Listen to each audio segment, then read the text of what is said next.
정치권 소식 짚어보는 아침의 마수 시간입니다. 네, 성추윤 더불어민주당 정책위 부의장, 윤기찬 국민의힘 법률위 부위원장, 정혁진 변호사, 조기현 변호사 함께합니다. 안녕하세요. 전해드린 대로 이재명 대통령이 주말 사이에 국무회의를 열고 국회를 통과한 31조 8천억 원 규모의 추가 경정 예산안을 의결했습니다. 관련해서 여야 목소리 들어보겠습니다. 결국 국방 예산을 빼서 현금을 살포하겠다는 것이었습니까? 국민의 생명과 재산을 지키는 최후의 보루인 안보를 사실상 포기한 것과 다름없습니다. 당정은 지속 소통 협력하여 가용한 수단을 총동원해 물가 민생 안정에 만전을 기하기로 하였습니다. 그러니까 이재명 정부가 현금 살포하면서 국방, 안보 예산은 깎았다. 이게 지금 국민의힘 주장입니다. 어떻습니까? 거짓 선동이죠. 그러니까 지금 이번에 삭감된 내용들, 국방비 관련 예산들은 추경을 하지 않았더라도 쓰이지 않았을 예산, 그러니까 불용 예산입니다. 원래 국방 방위 쪽 예산들은 불용 예산의 규모가 좀 큰 편입니다. 예를 들면 120mm 자주 박격포 같은 경우는 원래 사기로 했던 곳에 탄 규격이 불일치한 것으로 밝혀져서 이제 구매를 안 하게 된 것도 있고요.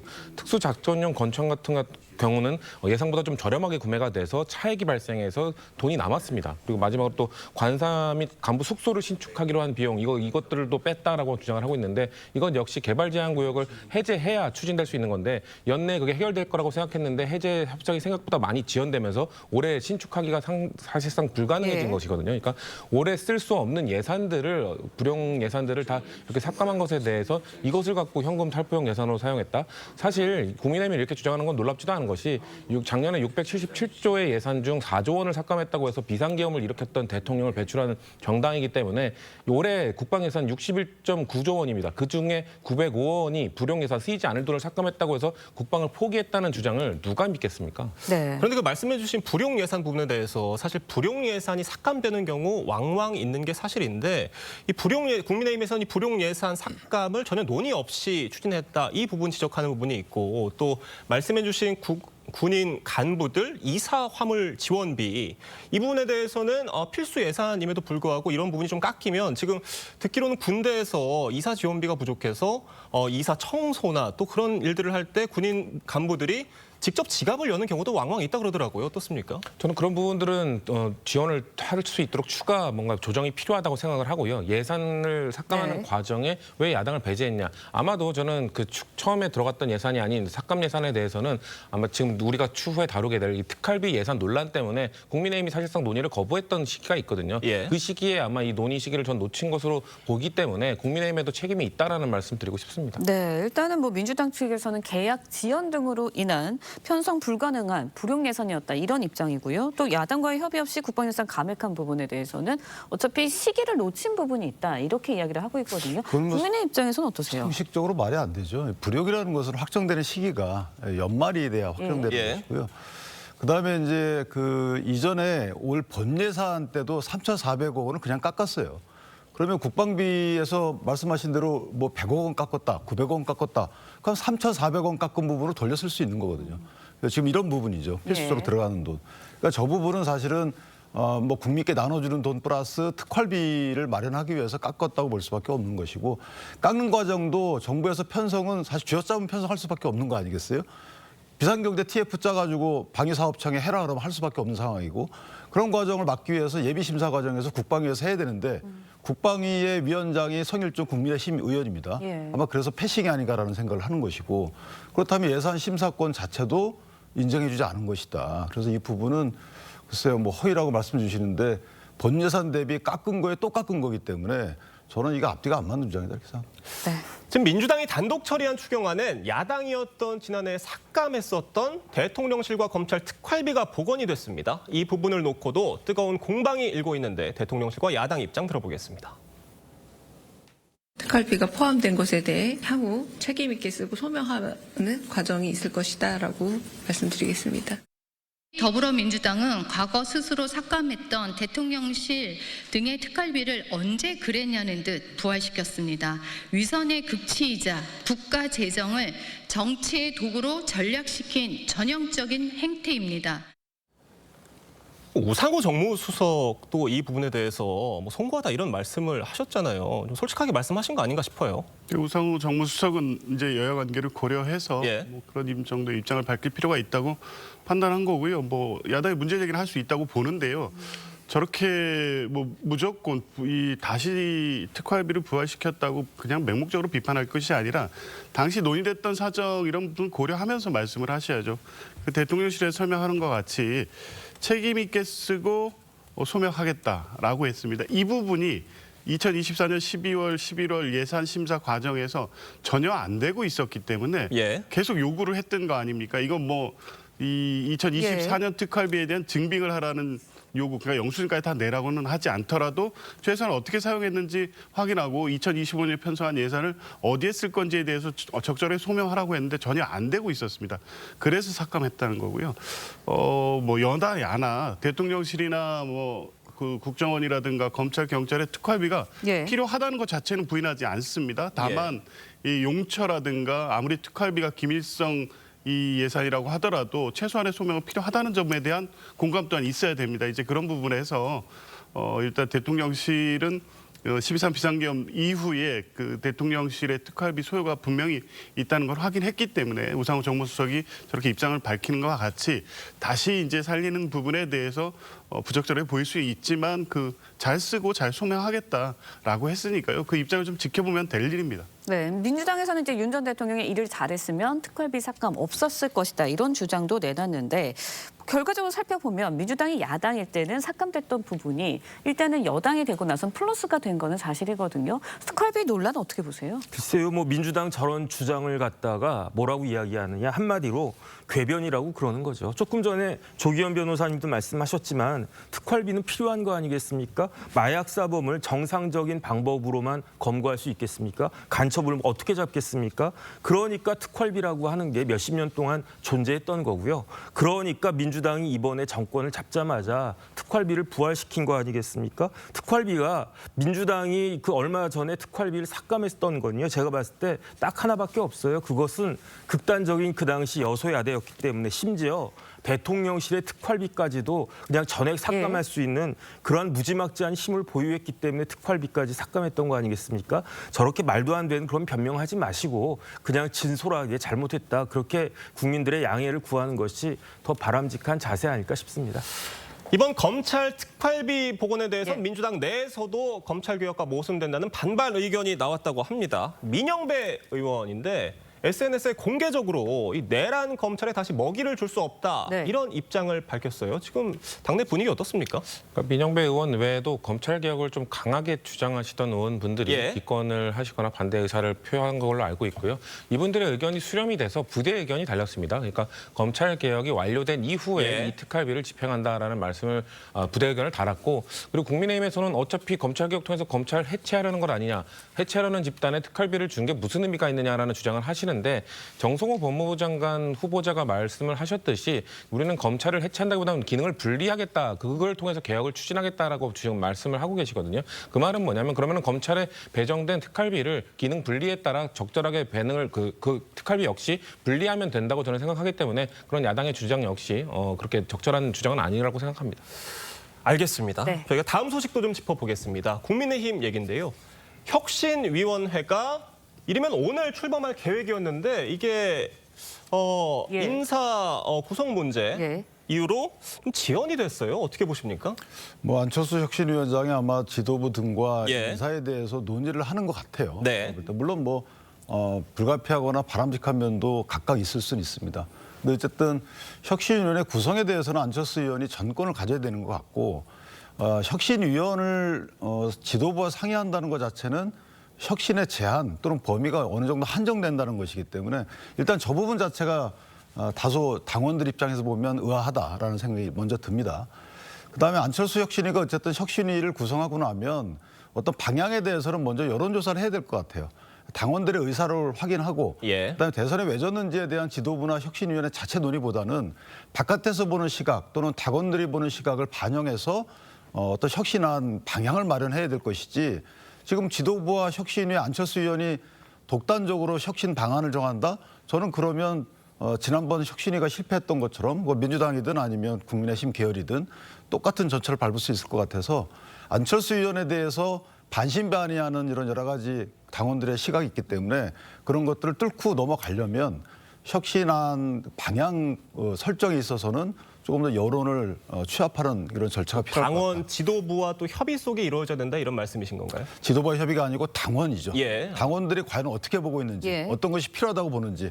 이거 예를 들면 뭐 인적 청산이든 어떤 것이든 당원들이 먼저 필요하다고 보는 것들을 파악하는 것이 중요한 것이지 본인들이 혁신 어떤 좌표를 설정하는 것은 그 다음 일이라고 저는 생각을 합니다. 네. 네, 일단은 뭐 당내 일각에서는 뭐 성과를 내기 위해선 당 지도부가 혁신위에 정권을 줘야 한다 이런 주장도 나오기도 했습니다. 하지만 이제 인적 청산 요구에 대해서 이견이 좀 있는 것 같고요. 당원들의 입장을 좀 들어봐야 된다는 의견도 있는 것 같은데 상대당에서 보실 때는 국민의힘이 어떤 방향으로 가야 된다고 보세요? 일단 전 정권을 줘야 된다고 생각을 하는데요. 근데 정권을 줄 가능성이 매우 낮죠. 왜냐하면 김용태 전 비대위원장이 사실 지금 국민의힘의 혁신을 가장 먼저 이야기했던 사람인데 김용태 비대위원장의 이야기도 받아들이지 않았던 것. 결국 주류 세력들은 그것을 거부하지 않았습니까? 혁신의 대상이랑 다름없는 그 주류 세력들이 사실상 김용태 전 비대위원장의 혁신안을 거부하고 본인들이 또 원내대표를 선출하고 그 사람이 비대위원을 구성하고 그 비대위원도 구성 면모를 보면은 사실 혁신을 이야기하던 사람들보다는 주류와 함께하던 사람들이 대부분이거든요. 그런 사람들이 또 혁신위원장을 임명했습니다. 과연 이런 혁신위에 지금의 주류 세력들이 정권을 줄 것이냐? 저는 그렇게 보지 않고요. 그리고 뭐 인적 청산 이런 것도 역시 마찬가지입니다. 지금 총선까지 3년이나 남은 상황이기 예. 때문에 사실상 영남권 국회의원들이 과연 불출마 선언하기에도 시기적으로 부적절한 그런 부분도 있고요. 내년 지방선거 때 그럼 현역 광역단체장이라든지 주류 세력들이 좀 불출마 선언이라든지 기득권 포기를 선언할 것인가 그런 기류도 전혀 보이지 않기 때문에 사실상 혁신위가 과연 어떤 성과를 낼 수 있을까 저는 의문입니다. 그럼 전권 얻는 혁신위가 어떤 성과를 낼 수 네. 있겠느냐 이런 말씀이신데 이런 상황에서 지난주 발표된 한국갤럽 조사에서 보수의 심장으로 불리는 대구 경북 지역의 국민의힘 지지율이 35%를 기록을 했습니다.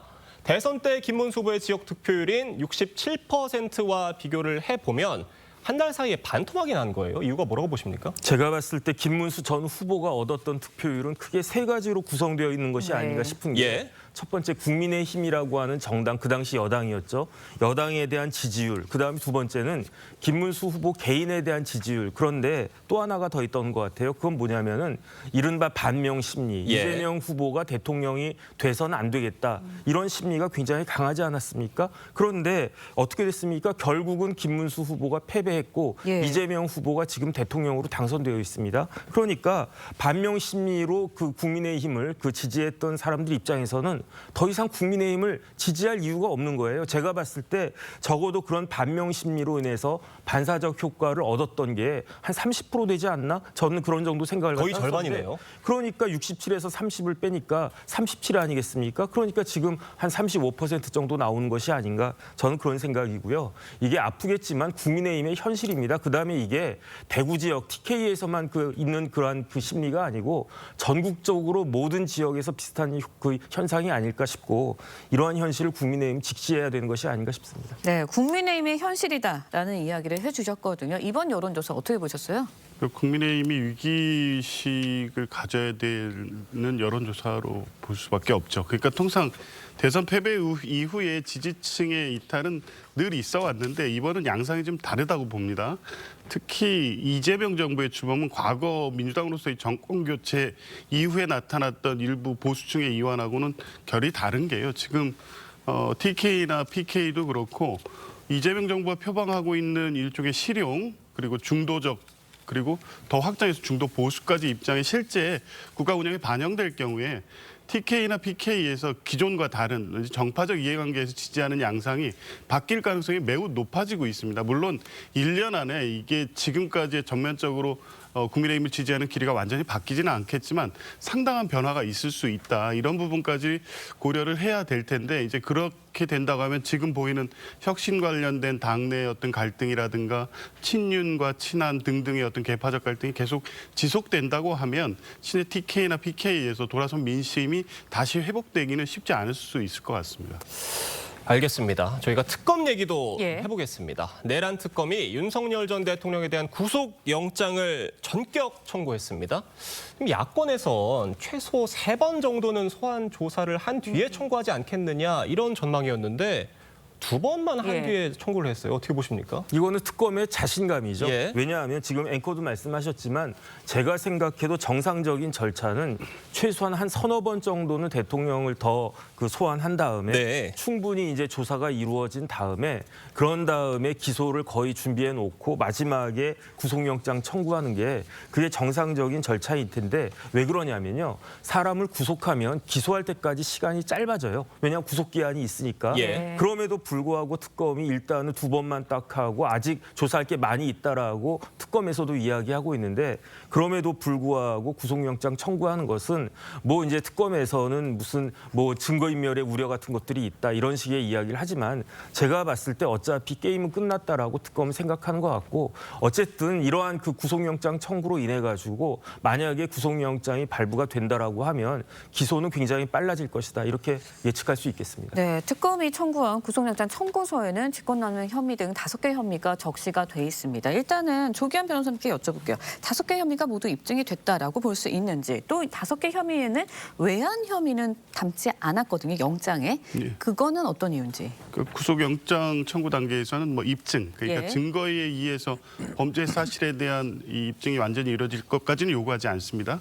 그러니까 소명 정도면 되는데 이 범죄 혐의 사실이 있다는 거를 어느 정도 개연성 있게 확인하면 되는 정도인데 지금 뭐 언론에 보도되는 바와 같이 5개 혐의 관련해서는 상당한 증거, 진술과 물증이 확보돼 있는 것으로 예. 보입니다. 그러면 특검으로서는 뭐 범죄 혐의 사실에 대한 소명에서는 자신감이 있었던 것이고 이 과정에서 쭉 흘러나오는 얘기들은 증거 인멸과 관련된 내용들이 범죄 사실에도 상당히 포함되어 있습니다. 그러면 구속의 필요성도 상당히 다 소명이 됐다고 볼 수 있는 거죠. 이제 외환죄 같은 경우에는 특검이 밝힌 것과 같이 사실 수사가 상당히 진행되지는 않았습니다. 그러니까 평양 무인기 관련해서의 몇 가지 진술이 확보돼 있는 것 외에 노상원의 수첩이라든가 예. 실제 외환 유치 내지 일반 이적죄, 형법상 외환죄에 해당되는 범죄 사실을 완벽하게 구성할 때까지는 좀 시간이 필요하니까 나머지 5개 범죄 사실로 일단 구속을 한 후에 외환죄 관련된 수사를 추가로 하겠다는 계획인 것 같습니다. 윤기찬 부위원장님 어떻게 보십니까? 발부 가능성 얼마나 있다고 보세요? 일단 그 국무위원들과 관련된 그 혐의 이런 네. 부분들은 크게 문제가 될 것 같지는 않아요. 왜냐하면 저희가 형소법 208조에 보면 한 번 구속됐다 풀려난 사람에 대해서는 예. 동일한 범죄 사실로 추가 구속을 못 해요. 근데 동일한 범죄 사실의 의미와 관련돼서 결과와 수단 관계의 경우에도 동일한 범죄 사실로 봅니다. 그러니까 내란죄의 국무위원 시작부터 끝까지 그 실행까지 전반적인 전체 과정에 대해서 동일한 범죄 사실을 본다는 거예요. 예. 그러니까 지금 특검은 저걸 별도의 범죄 사실로 서너 가지를 넣었지만 가장 주된 것은 특수고문집행 방해하고 직권남용, 서버 기록 그 삭제 지시죠. 예. 이 2가지에 대해서 범죄 혐의가 인정되는지 여부, 그다음에 증거인멸 우려가 있는지 여부가 영장 발부의 요건이 되지 않을까 이렇게 생각합니다. 네, 일단 윤 전 대통령 측 범죄가 성립되지 않는다라면서 무리한 청구다라는 입장을 계속해서 밝히고 있거든요. 성추현 위원장이 보시기에는 대통령 측의 입장이 좀 설득력이 있다 보시나요? 저는 전혀 설득력 없다고 보고 있죠. 왜냐하면은 지금 사건의 중대성도 있지만 저는 이 증거인멸 우려가 그 구속영장 청구의 가장 큰 사유라고 보고 있습니다. 사실 12.3 비상계엄 이후에 지금 속속 드러나고 있는 윤석열 전 대통령의 행보를 보면 뭐 비화폰 삭제 지시뿐만 아니라 이 허위 공문서 작성 지시 이런 것들로 봤을 때 뭔가 이 범죄를 덮기 위한 행위들을 계속하고 있거든요. 그리고 그렇기 때문에 윤석열 전 대통령이 계속 외부에 있을 경우 뭔가 본인과 함께 범죄를 저질렀던 범죄 혐의가 있는 사람들에 대한 회유와 압박이 계속 지속적으로 있을 가능성이 매우 높거든요. 저는 그렇기 때문에 범죄 혐의 입증보다도 증거인멸의 가능성이 매우 지금 더 큰 상황이기 때문에 그래서 구속수사의 필요성을 특검에서 판단을 하고 청구한 것이라 보기 때문에 저는 이거 받아들여질 가능성이 매우 저는 높다고 개인적으로 생각합니다. 그런데 만약에 발부가 되지 않고 예. 기각이 된다고 한다면 어떻게 되는 겁니까? 그런데 지금 특검에서는 지금 추가하지 않은 넣지 않은 혐의들도 있기 때문에 그걸 또 넣어서 또 청구할 수도 있는 거 아니에요? 일단은 구속영장은요. 예. 기각이 돼도 그러면 기각이 되면은 왜 기각을 했는지 판사가 이야기를 해주잖아요. 예. 그게 결국은 문제가 되고 그게 결국은 숙제가 되는 거니까 그거 보완해가지고 다시 재청구하면 구속되는 경우 굉장히 많이 있습니다. 예. 예컨대 박영수 전 특검 같은 경우에도 1차에서 영장 기각됐다가 보완해가지고 구속영장 발부된 게 있기 때문에 어찌됐든지 간에 특검 입장에서는 뭐 윤석열 대통령에 대한 네. 구속영장 발부를 지금 자신하고 있고 그다음에 만약에 발부가 되지 않는다고 하더라도 2차, 3차 그 계속 보완해가지고 그러면 발부가 될 것이다. 그렇게 확신하고 있지 않나 싶습니다. 네, 조기현 변호사님과 정혁진 변호사님께 짧게 좀 여쭤볼게요. 윤석열 전 대통령 석방된 지 120일 만에 다시 구속의 갈림길에 서게 됐습니다. 구속 여부 어떻게 보세요? 뭐 구속 가능성이 매우 높다고 봅니다. 그러니까 범죄 사실에 대한 소명도 상당히 이루어졌고 지금 쭉 다 같이 뭐 공통으로 얘기하는 바와 같이 증거 인멸의 우려가 매우 높습니다. 실제 관련 참고인 내지 공범들 진술 과정에서 이 윤석열 전 대통령 변호인 측의 회유와 압박을 받고 있다는 점도 특검이 확인했고 그게 구속영장 청구 이후에 기재까지 되어 있다고 하면 법원도 이런 사실을 안 받아들일 가능성이 매우 낮습니다. 저는 뭐 그래서 내일 영장 실질 심사가 이루어지면 발부 가능성이 매우 높은 사안으로 봅니다. 네, 정혁진 변호사님은 어떻게 보세요? 일단은 윤석열 대통령의 신분 자체가 바뀌었었어요. 왜냐하면 지난번에 1월 달에는 그 탄핵 소추가 되어 있긴 했지만 현직 대통령이었단 말이에요. 지금은 전직 대통령에 불과하기 때문에 그런 점도 많이 고려가 되지 않을까 싶습니다. 네, 알겠습니다. 네 분 말씀은 여기까지 듣겠습니다. 감사합니다. 고맙습니다.